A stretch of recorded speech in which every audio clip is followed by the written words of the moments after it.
अस्सलाम वालेकुम dear students. आज हम एक लेसन स्टार्ट करेंगे। This is 5 kingdoms.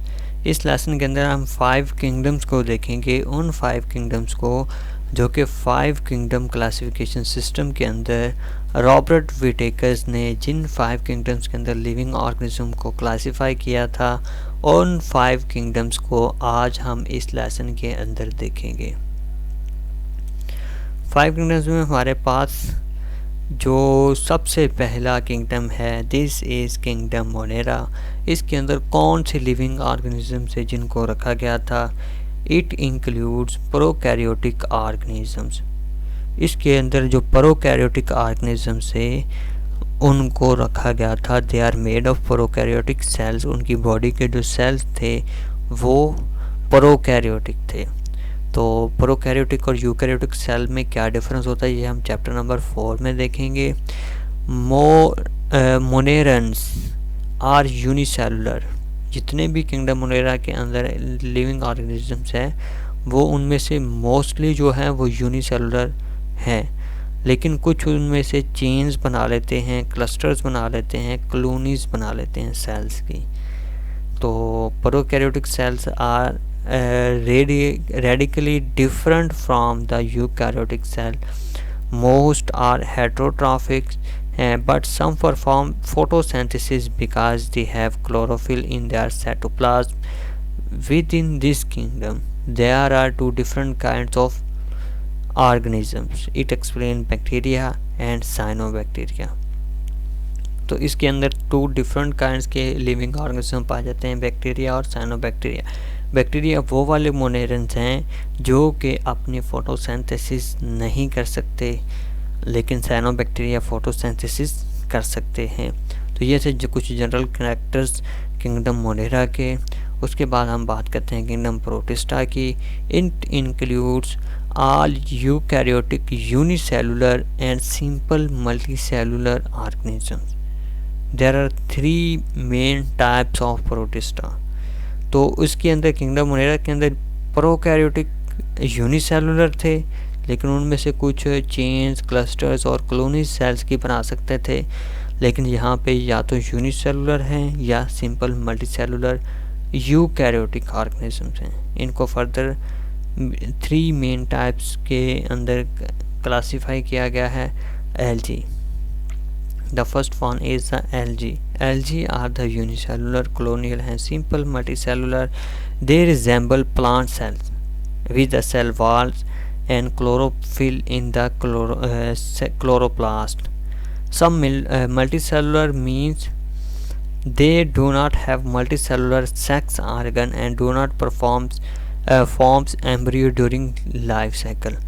तो मल्टीसेलुलर, सिंपल मल्टीसेलुलर से क्या मुराद है कि उनके अंदर मल्टीसेलुलर सेक्स ऑर्गन नहीं बनते और वो ड्यूरिंग लाइफ साइकिल क्या नहीं बनाते, एम्ब्रियो नहीं बनाते।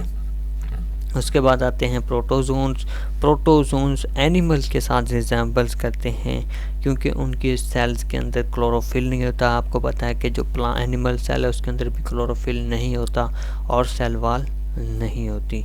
सम प्रोटिस्ट आर फंजाई लाइक, लेकिन कुछ जो प्रोटिस्ट हैं वो फंजाई की तरह के होते हैं और उनके साथ रिजेंबल करते हैं।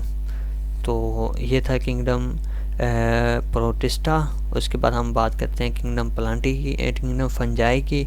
It includes eukaryotic multicellular heterotrophs. इसकी जो अंदर लिविंग ऑर्गेनिजम्स हैं वो यूकैरियोटिक्स हैं, उनकी बॉडी के सेल्स यूकैरियोटिक सेल्स हैं, मल्टी सेलुलर्स हैं। ये बहुत ज़्यादा सेल से मिलके बनते हैं। हेटेरोट्रॉफ्स हैं, अपने डिफरेंट रिसोर्सेज से फूड हासिल करते हैं, खुद सिंथेसाइज नहीं कर सकते।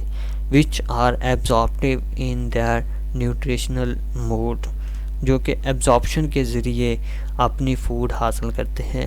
एब्जॉर्प्शन किस तरह से होती है कि ये लिविंग ऑर्गेनिज्म फंजाई जहाँ पे ग्रो करते हैं वहाँ पे ये मोस्टली हमारे पास ह्यूमस मींस डिकेइंग जो मैटर होता है उसके ऊपर ग्रो करते हैं।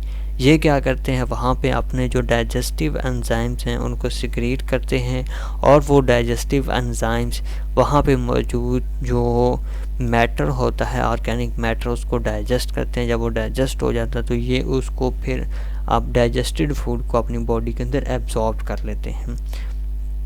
Most fungi are the decomposer, ये डिकम्पोजिंग का काम करते हैं। They live on organic material, या ऑर्गेनिक मटेरियल के ऊपर रहते हैं। सिक्रीट्स डाइजेस्टिव एंजाइम को सिक्रीट करते हैं।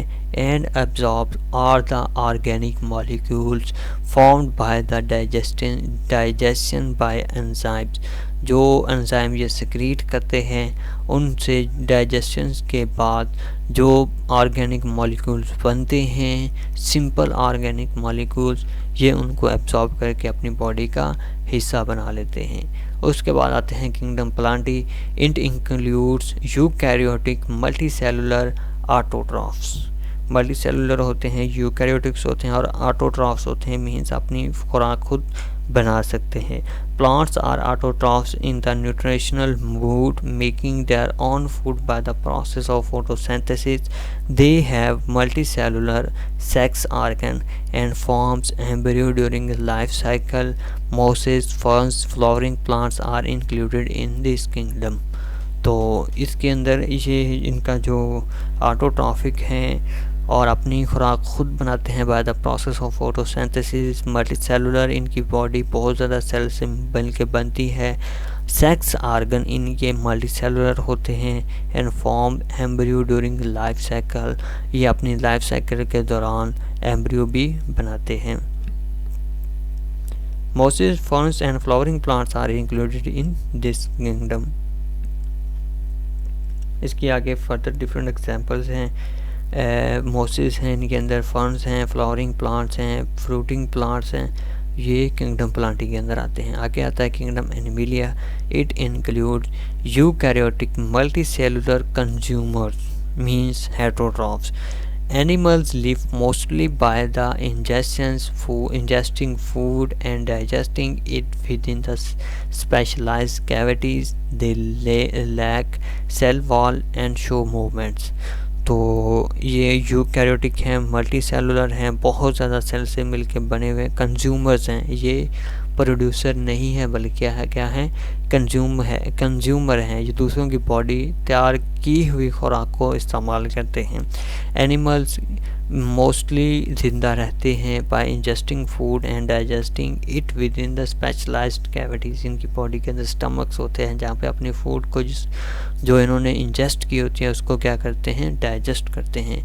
इनके सेल के अंदर सेल फॉल नहीं होती, ये मूव कर सकते हैं। इसके बरक्स अगर हम देखें किंगडम प्लांटी के अंदर तो प्लांट मूव नहीं कर सकते, फंजाई मूव नहीं कर सकते, लेकिन जो एनिमल्स हैं ये मूव कर सकते हैं। तो ये था हमारा आज का लेसन। Good luck.